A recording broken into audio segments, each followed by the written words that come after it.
जागृति नीता चेतो विनिर्मलीकृतं नमोस्तु गुरुवे तस्मै अभिन्नाय ममात्मने अभिन्नाय ममात्मने। परम श्रद्धास्पद परम पूज्य आचार्य प्रवर के चरणों में अभिवंदना। आदरास्पद साधु साध्वी वृंद, उपस्थित धर्म परिवार, परम पूज्य आचार्य महाप्रज्ञ जी के संस्कृत श्लोक के द्वारा मैं अपनी बात प्रारंभ कर रही हूँ। परम पूज्य आचार्य महाप्रज्ञ जी ने लिखा है, न चांधकारो न च चाकचिक्यं न संशयो न विपर्ययश्च न चापि रोगो जनये प्रभावम सदा प्रसन्ना मम दृष्टिरस्तु सदा प्रसन्ना मम दृष्टिरस्तु।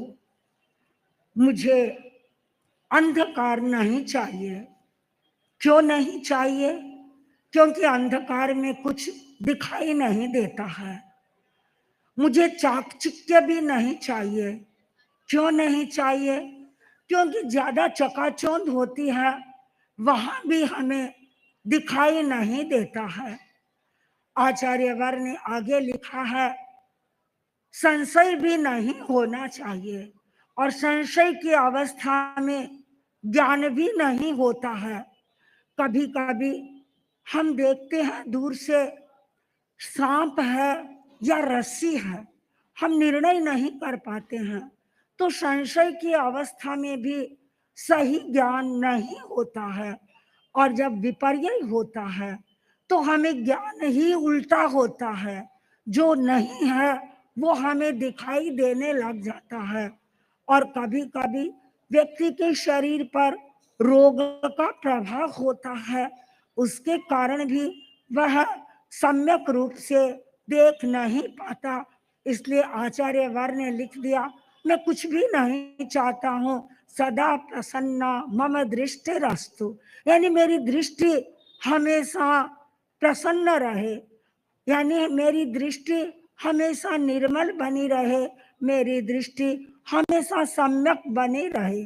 और जैन दर्शन में सम्यक दृष्टि का सबसे अधिक महत्व बताया गया है। मोक्ष मार्ग के 4 अंग बताए गए हैं। उनमें पहला अंग बताया है सम्यक दृष्टि, दूसरा है सम्यक ज्ञान, तीसरा है सम्यक चारित्र और चौथा है सम्यक तप। जिस व्यक्ति को सम्यक दृष्टि की उपलब्धि हो जाती है, उस व्यक्ति का ज्ञान भी सम्यक हो जाता है और जब ज्ञान उसका सम्यक हो जाता है तो वह फिर आचरण भी सही करने लग जाता है। धर्म की अनेक कक्षाएं हो सकती है। सबसे पहली कक्षा है वह है सुलभ बोधि की कक्षा। सुलभ बोधि की कक्षा में जब साधक प्रवेश करता है तो उसके मन में धर्म के प्रति आकर्षण रहता है। परम पूज्य आचार्य वर ने अभी फरमाया कि अच्छा सुनना, अच्छा देखना, अच्छा पढ़ना, अच्छा बोलना, ये सब एक सुलभ बोधि व्यक्ति के लक्षण हो सकते हैं। परम पूज्य आचार्य वर का समावसरण लगा हुआ है। समावसरण में अनेक लोग उपस्थित हैं। क्या आने वाला हर आगंतुक जैन है? क्या हर व्यक्ति तेरापंथी है? नहीं, सब जैन भी नहीं है और सब तेरापंथी भी नहीं है।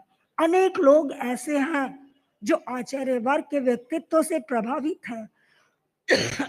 वे आचार्य वर्ग को सुनना चाहते हैं, आचार्य वर्ग के दर्शन करना चाहते हैं। इसलिए आप ये समझे कि हम सुलभ बोधि के क्षेत्र में आगे बढ़ रहे हैं। इस कक्षा में हम प्रवेश कर रहे हैं।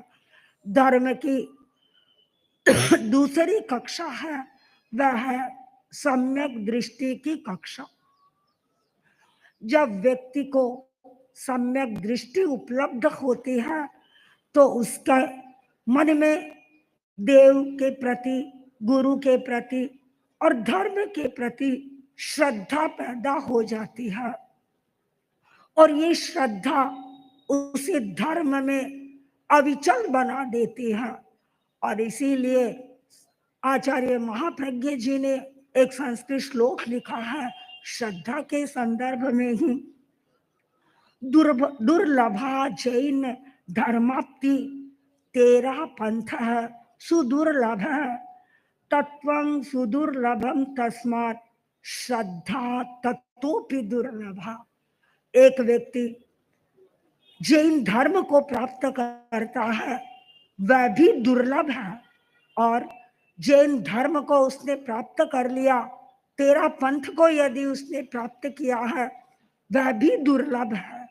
और तीसरी बात बताई गई है, तेरा पंथ प्राप्त हो गया लेकिन उसके बाद उस व्यक्ति ने तत्व को अच्छी तरह से समझ लिया, धर्म क्या है अधर्म क्या है इस चीज को स्पष्ट कर लिया, तो वह तत्व भी दुर्लभ होता है।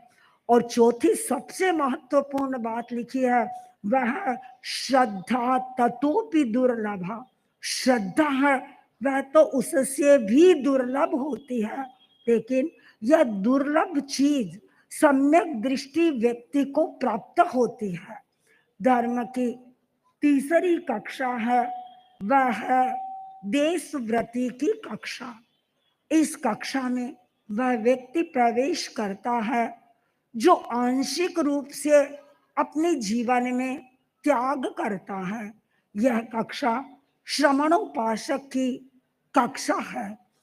भगवान महावीर ने 10 श्रमणोपासकों की चर्चा की है उपासक दशाओं ग्रंथ में, और वे जो श्रावक हुए हैं उनका जीवन श्रावकों के लिए एक रोल मॉडल है। किस प्रकार की सुविधाएं उनके सामने थी, लेकिन उनकी श्रद्धा भी अविचल थी। कैसी ही परिस्थितियां उनके सामने आ गई, लेकिन उन परिस्थितियों में उन्होंने कभी भी धर्म को नहीं छोड़ा, धर्म के प्रति वे सुदृढ़ रहे। कामदेव का नाम आपने सुना होगा। कामदेव के सामने भी बहुत सारी परिस्थितियां आई। कामदेव के साथ जब वह धार्मिक अनुष्ठान कर रहा था तो उस समय में एक राक्षसी आकृति उसके सामने आई, लेकिन कामदेव भयभीत नहीं हुआ, वह अपने धर्म के प्रति मजबूत रहा। अनेक प्रकार के उपसर्ग आए, लेकिन हर परिसर को, हर उपसर्ग को उसने सहन किया और वह आगे से आगे बढ़ता रहा। जो श्रमणोपासक होता है वह अपनी श्रद्धा में पूर्ण रूपेण अडिग रहता है और वह अपने जीवन में त्याग प्रत्याख्यान को हमेशा महत्व देता है, वह सामायिक करता है, पौषध करता है।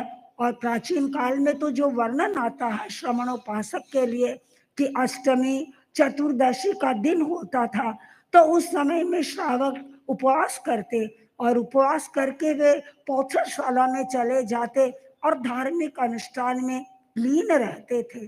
तो यह धर्म की तीसरी कक्षा है। धर्म की चौथी कक्षा है महाव्रती की। वह कक्षा, उस कक्षा में सामान्य व्यक्ति प्रविष्ट नहीं हो सकता।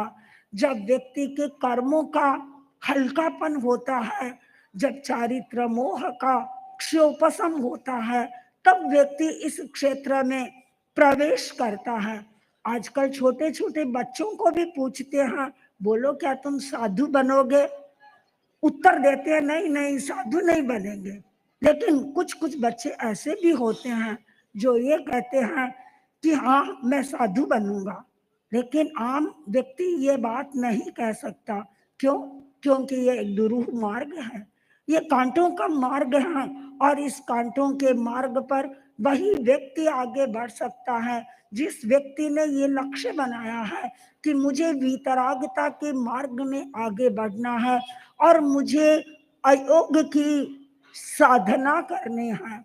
और अयोग की साधना तक पहुंचने के लिए आचार्य वर ने अभी हमें मार्गदर्शन दिया कि किस प्रकार हम योग की साधना करें, किस प्रकार हम अपने योगों को सही बनाएं, हमारे जीवन के साथ में योग जुड़ जाए, हमारे जीवन के साथ में साधना हमारा अभिन्न अंग बन जाए, साधना जब हमारे अभिन्न बन जाएगी, तो एक दिन ऐसा भी आ सकता है जिस दिन हम वीतरागता के क्षेत्र में आगे बढ़ सकते हैं, और वीतरागता के क्षेत्र में आगे बढ़ करके हम अयोग की अवस्था को प्राप्त कर सकते हैं, और अयोग की अवस्था को प्राप्त कर हम सिद्ध की अवस्था तक पहुंच सकते हैं।